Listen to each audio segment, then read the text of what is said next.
ఒక చిన్న అడవిలో ఎన్నో రకాల పక్షులు నివసించేవి. ఆ అడవిలో నివసించే పక్షుల్లో ఒకటి కోయి అనే తెలివైన పిట్ట. చిన్నదే అయినా కోయికి ఉన్న తెలివి మాత్రం చాలా పెద్దది. అందుకే అడవిలో ఉన్న పక్షులంతా కోయిని గర్వంగా చూడటం మొదలుపెట్టారు.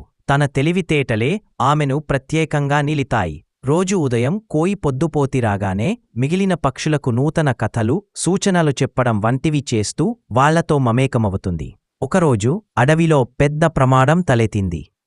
ఒక వేటగాడు తన జాలాలతో వచ్చి చాలా పక్షులను పట్టుకోబోయాడు. అతను చెట్ల మధ్య గూళ్లలో దాచిన జాలానును అమర్చాడు.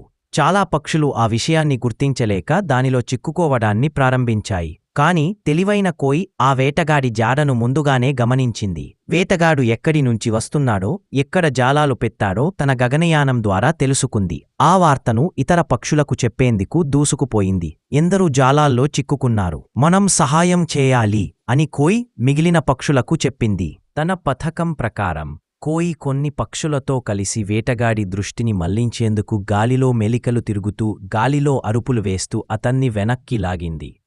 మిగిలిన పక్షులు జాలాలను కోడికి తెంచుతూ జాలాల్లో చిక్కిన పక్షులను విడిపించాయి. కొంతసేపటికి వేటగాడు అక్కపక్కలే చూసి ఎవరూ కనిపించక తలదించుకుని వెనక్కి వెళ్ళిపోయాడు.